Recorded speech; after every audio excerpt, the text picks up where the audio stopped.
सुप्रभात मध्य प्रदेश, आपके साथ मैं हूं राम मोहन शर्मा। नमस्कार, मैं हूं जैस्मिन शर्मा। आपका बहुत स्वागत है सुप्रभात एमपी में। हम हाजिर हैं मध्य प्रदेश और देश की तमाम ताजा तरीन छोटी बड़ी खबरें लेकर। अगले आधे घंटे के बुलेटिन में बात होगी पीएम मोदी के यूएई दौरे की, तो वहीं राष्ट्रपति रामनाथ कोविंद के एमपी दौरे पर भी चर्चा होगी। बुलेटिन में आपको बताएंगे कि किसने कहा कि राम मंदिर की वजह से बीजेपी है जिंदा। 4 दिवसीय खाड़ी देशों के दौरे पर पहुंचे पीएम मोदी की यात्रा का आज दूसरा दिन है। पीएम मोदी की 2 दिवसीय ओमान यात्रा आज से शुरू हो रही है, जिसमें उप प्रधानमंत्री सैयद फेहद बिन मोहम्मद अल सईद समेत कई नेताओं से वो मिलेंगे। अबू धाबी में पीएम मोदी पहले हिंदू मंदिर के निर्माण की आधारशिला रखेंगे। अबू धाबी में रह रहे भारतीय लोग इस मंदिर की स्थापना का प्रयास लंबे अरसे से कर रहे हैं। पीएम मोदी दुबई भी जाएंगे, जहां वे 6ठे वर्ल्ड गवर्नमेंट समिट में हिस्सा भी लेंगे। साथ ही मस्कट में भारतीय समुदाय को संबोधित भी करेंगे, जहां सोमवार को पीएम मोदी का कारोबारियों से मिलने का कार्यक्रम है। पीएम मोदी के यूएई दौरे के दौरान कई समझौतों पर हस्ताक्षर किए गए। दोनों देशों के बीच कुल मिलाकर 14 समझौते हुए हैं, जिसमें स्पेस टेक्नोलॉजी, स्किल डेवलपमेंट, वित्तीय और सुरक्षा संबंधी मामले शामिल हैं।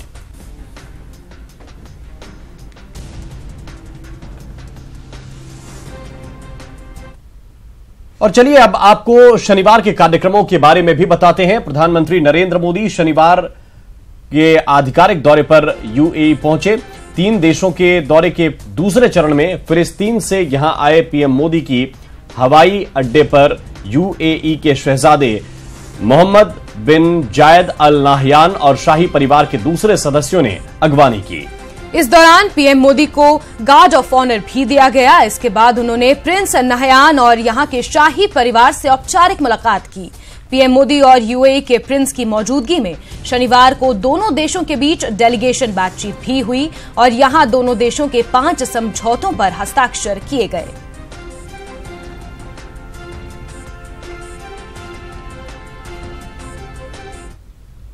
राष्ट्रपति रामनाथ कोविंद आज ग्वालियर आ रहे हैं। राष्ट्रपति कोविंद सुबह करीब 10 बजे वायुसेना के विशेष विमान से एयरफोर्स स्टेशन पहुंचेंगे, जहां राज्यपाल, मुख्यमंत्री उनका स्वागत करेंगे।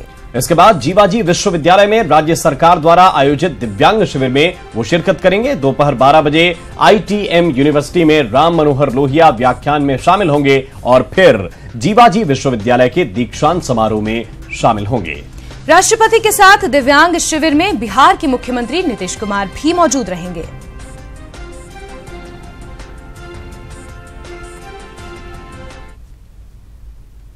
राष्ट्रपति रामनाथ कोविंद के कार्यक्रम पर अब एक नजर डाल लेते हैं। राष्ट्रपति सुबह 10 बजे विमान से एयरफोर्स स्टेशन पहुंचेंगे। सुबह 10:45 तक जीवाजी यूनिवर्सिटी पहुंचेंगे। राष्ट्रपति यूनिवर्सिटी में आयोजित दिव्यांग शिविर में पहले शिरकत करेंगे। दोपहर 12 बजे आईटीएम यूनिवर्सिटी पहुंचेंगे। राष्ट्रपति राम मनोहर लोहिया व्याख्यान में शिरकत करेंगे और दोपहर 3:30 बजे जीवाजी विश्वविद्यालय का दीक्षांत समारोह है, उसमें शामिल होंगे। 5:05 पर विशेष विमान से वापस दिल्ली रवाना हो जाएंगे। तो ये राष्ट्रपति का आज का पूरा कार्यक्रम है। ग्वालियर पहुंच रहे हैं, दिव्यांग समारोह में शिरकत करेंगे, दिव्यांग जो शिविर है उसमें शिरकत करेंगे और इसके बाद जो सबसे अहम कार्यक्रम है वो है दीक्षांत समारोह जीवाजी विश्वविद्यालय का।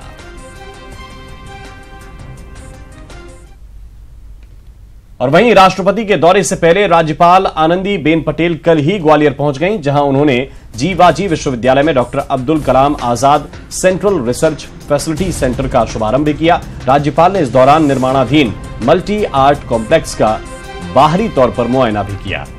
इस मौके पर उन्होंने कहा कि छात्रों को बुनियादी शिक्षा से जोड़ने के लिए विश्वविद्यालय के शिक्षक बेहतरीन काम कर रहे हैं।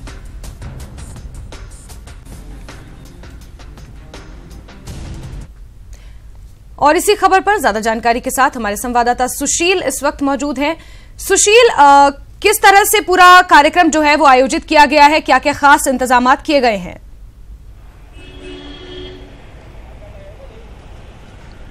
देखिए, आज राष्ट्रपति रामनाथ कोविंद का ग्वालियर दौरा है। ठीक 10 बजे रामनाथ कोविंद राष्ट्रपति एयरपोर्ट स्टेशन पहुंचेंगे। वहां पर मध्य प्रदेश के मुख्य राज्यपाल आनंदीबेन पटेल और मध्य प्रदेश के मुख्यमंत्री शिवराज सिंह चौहान भी खुद उनकी आगवानी कर स्वागत करेंगे। उसके बाद सीधा राष्ट्रपति का काफिला ग्वालियर के जीवाजी विश्वविद्यालय पहुंचेगा।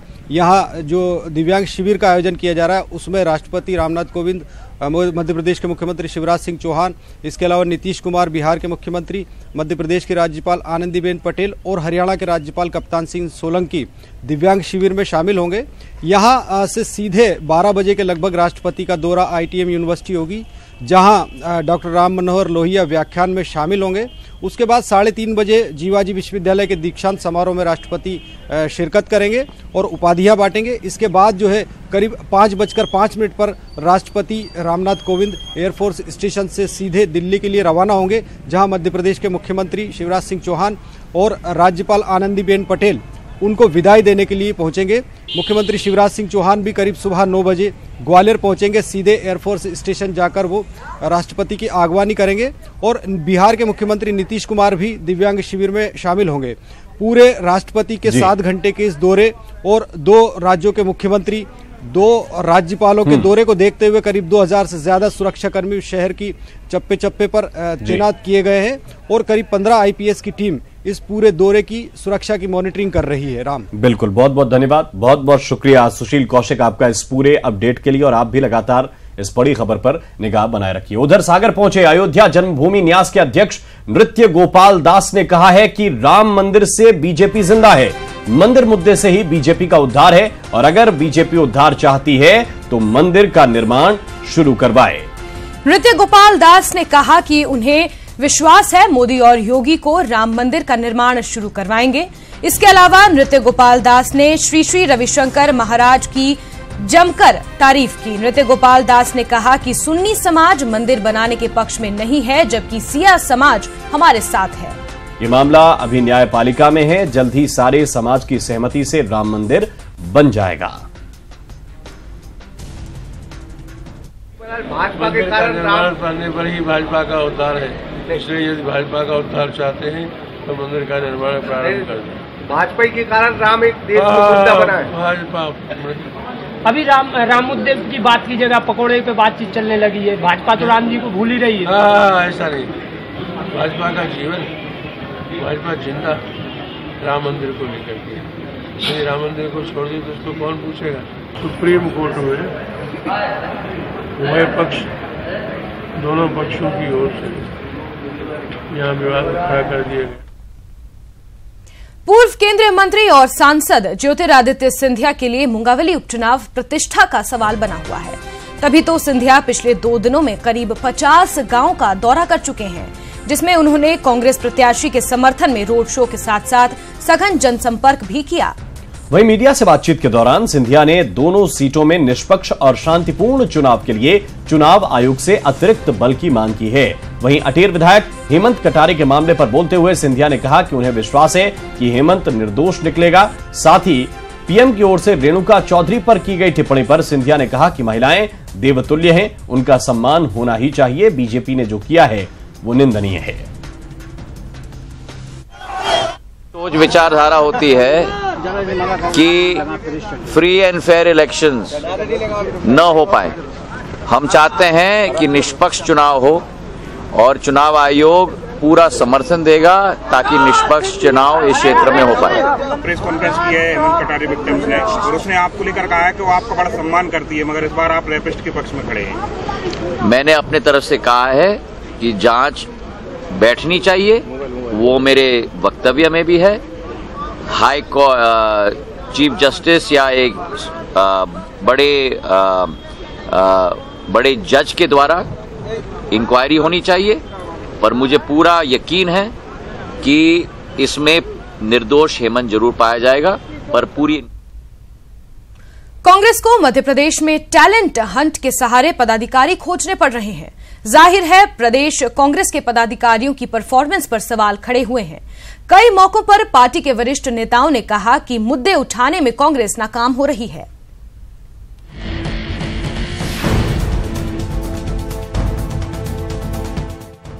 प्रदेश कांग्रेस में पदाधिकारियों का काल इस कदर दिखा कि दिल्ली से हाईकमान को टैलेंट हंट करना पड़ा। जाहिर है हाईकमान भी ये समझता है कि कांग्रेस का चेहरा बने इन पदाधिकारियों ने बीते 14 सालों में न तो कोई बड़ा मुद्दा उठाया और न ही इन पदाधिकारियों में किसी ने कोई बड़ा तीर ही मारा। प्रदेश प्रवक्ताओं की बात करें तो एकाध को छोड़कर किसी ने भी सिवाय अखबारों और टीवी में बयान देने के अलावा कुछ नहीं किया। जानकारों का मानना है कि कांग्रेस पदाधिकारियों की टीम सिर्फ कागजी शेर है। अगर इनमें दम होता तो 14 साल की सरकार को घेरने के लिए मुद्दों की तलाश नहीं करनी पड़ती। जानकारों के मुताबिक इन प्रवक्ताओं में एकाध को छोड़ दिया जाए तो बाकी सिर्फ टीवी और अखबारों में बयान देने का ही काम करते हैं। सिर्फ अखबारों की चंद लाइनों में और टीवी की एक बाइट के जरिए अगर आप मुद्दे उठाना चाहते हैं तो मुझे लगता है ये आपका काम नहीं है। दरअसल 14 सालों में मध्य प्रदेश कांग्रेस के जो प्रवक्ता हैं और उनकी पूरी टीम है वो कागजी शेर साबित हुई है। वास्तव में प्रतिपक्ष का धर्म होता है जिस आक्रामक तरीके से अपने आप को प्रस्तुत करना, अपनी बात तक लोगों को पहुंचाना। मुझे लगता है सारे कार्यकर्ता, सारे प्रवक्ता इंडिविजुअलाइज हो गए हैं, व्यक्ति केंद्रित हो गए हैं। चलिए इन तमाम बातों के बीच एक नजर उन प्रवक्ताओं और उनके उठाए मुद्दों पर भी डाल लेते हैं। व्यापम फर्जीवाड़ा मामले में सरकार पर गंभीर आरोप लगाए, डंपर घोटाला मामले में भी शिकायत दायर की, कई मामलों में सीधे सीएम पर गंभीर आरोप लगाए गए। महिलाओं के मुद्दे पर सरकार के खिलाफ बयान जारी किए, किसानों की आत्महत्या के मुद्दे पर बयान दिए गए। चैनल्स में पैनलिस्ट के तौर पर पार्टी का पक्ष रखा। स्थानीय विधायक की बिल्डर्स के साथ गठजोड़ का मुद्दा उठाया। ग्लोबल इन्वेस्टर समिट की विफलता को लेकर बयान जारी किए। पर्यावरण के विषय पर सरकार की विफलताओं के खुलासे किए। कई मामलों में सरकार के खिलाफ कोर्ट में याचिकाकर्ता भी बने। हालांकि जिन मुद्दों को कांग्रेस पदाधिकारी उठाने का दावा कर रहे हैं वो मुद्दे या तो मीडिया ने दिए या तो सरकारी आंकड़ों के खिलाफ सामने आए। व्यापम सरीखा मुद्दा तब सामने आया जब एक अज्ञात चिट्ठी पर इंदौर क्राइम ब्रांच ने कार्रवाई की। महिला अपराधों का मुद्दा तब उठा जब एनसीआरबी के आंकड़े आए। किसानों पर पुलिस ने गोली चलाई तो किसानों की समस्याओं की कांग्रेस को याद आई। मैं खुद अपने आप को ये मानता हूँ कि जितना मुझे करना चाहिए उतना अभी मैं नहीं कर पा रहा हूँ, क्योंकि चुनौतियाँ हमारे पास बहुत हैं। अब जब प्रदेश में विधानसभा चुनाव होने में सिर्फ कुछ महीनों का ही वक्त बचा है, ऐसे में कांग्रेस के प्रवक्ताओं की खोज ये साबित करती है कि संगठन में कमियां तो हैं और अंतिम दौर तक अगर ऐसा ही चलता रहा तो कांग्रेस चुनाव में बीजेपी को चुनौती कैसे दे पाएगी। मकरंद काले, ईटीवी न्यूज, भोपाल। ब्रेक के बाद आपका स्वागत है। बात कर लेते हैं भोपाल से आ रही एक बड़ी खबर की, जहां हादसे में 2 लोगों की मौत हो गई है। आपको बता दें, ट्रक ने एक बाइक को टक्कर मार दी है जिसमें 2 लोगों की मौत हो गई है। हादसे में मां और बेटे की मौत हुई है। साथ ही आक्रोशित भीड़ ने पथराव भी किया है। निशातपुरा इलाके की ये पूरी घटना है। भोपाल में हुआ है सड़क हादसा जिसमें 2 लोगों की जान चली गई। मां और बेटे की मौत हुई है इस सड़क हादसे में, और इस हादसे के बाद आक्रोशित भीड़ ने पथराव भी किया है। मनोज राठौर इस वक्त ज्यादा जानकारी के साथ जुड़े हुए हैं। मनोज, कैसे यह हादसा हुआ?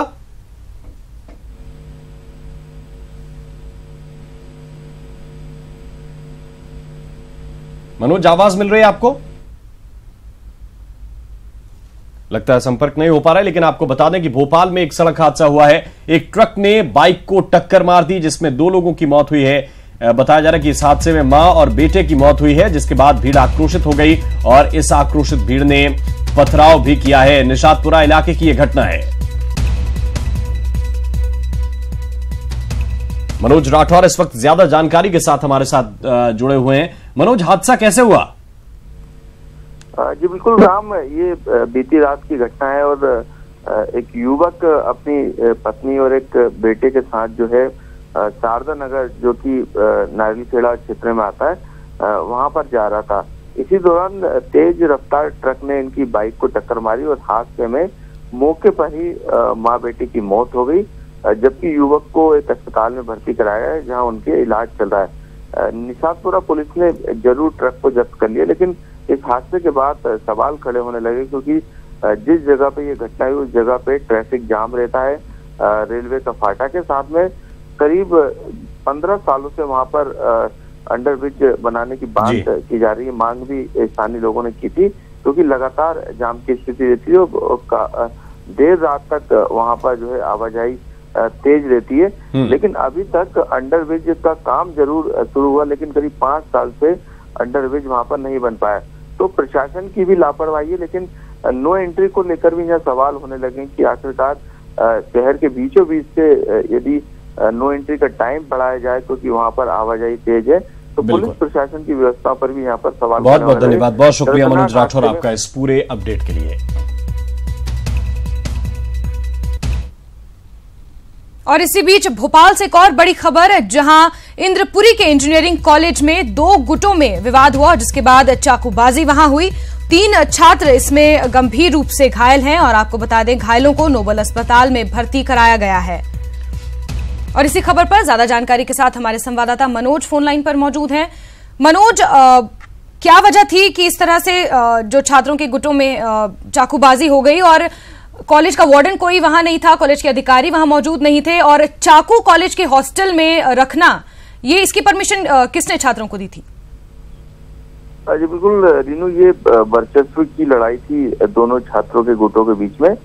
बीती रात की ये घटना है, और जब दोनों छात्र गुटों के बीच में वर्चस्व को लेकर झगड़ा हुआ, ये झगड़ा इतना बड़ा कि एक गुट जो कि अमन है, जिसमें आरोपी, उसे गिरफ्तार कर लिया गया। साथ में उसके करीब 4 साथी, उन्होंने चाकू से हमला दूसरे ग्रुप पर कर दिया, जिसमें 3 छात्रों को गंभीर चोट आई है और इन्हें एक प्राइवेट हॉस्पिटल में भर्ती कराया गया। हालत इनकी खतरे से बाहर है, लेकिन इस पूरे मामले में पुलिस ने दोनों पक्षों की शिकायत पर काउंटर केस दर्ज किया। लेकिन इस तरह की घटना हो जाती है तो कॉलेज की सुरक्षा व्यवस्था पर भी सवाल खड़े होते हैं। बहुत बहुत धन्यवाद, बहुत शुक्रिया मनोज आपका इस पूरे अपडेट के लिए, इस पूरी जानकारी के लिए। उधर जबलपुर के बेलबाग थाना क्षेत्र में एक युवक पर तेजाब फेंककर हमला किया गया। हमला पूरी तरह कामयाब नहीं होने के चलते युवक बाल बाल बच गया, लेकिन तेजाब के छींटों से उसके हाथ और पैर झुलस गए हैं। पीड़ित के मुताबिक पड़ोस में रहने वाले लड़के ने ही उस पर हमला किया था। जानकारी के मुताबिक हमला आपसी रंजिश के चलते किया गया। तो एक युवक पर एसिड अटैक हुआ है जबलपुर में।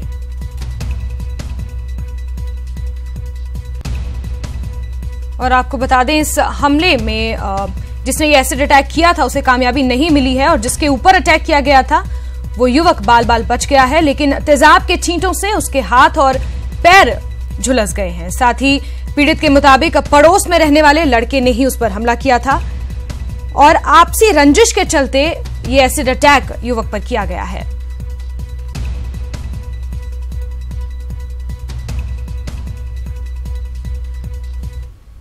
एक मामला है खलास लाइन छोटी उमती का, गोल उर्फ शैलेंद्र लोधी करके हैं। तो उन लोग की पुरानी आपसी रंजिश को लेके एक मैटर हो गया, तो जिसके चलते अभिषेक सोनी ने उसके ऊपर तेजाब फेंक दिया है। बस वही मामला।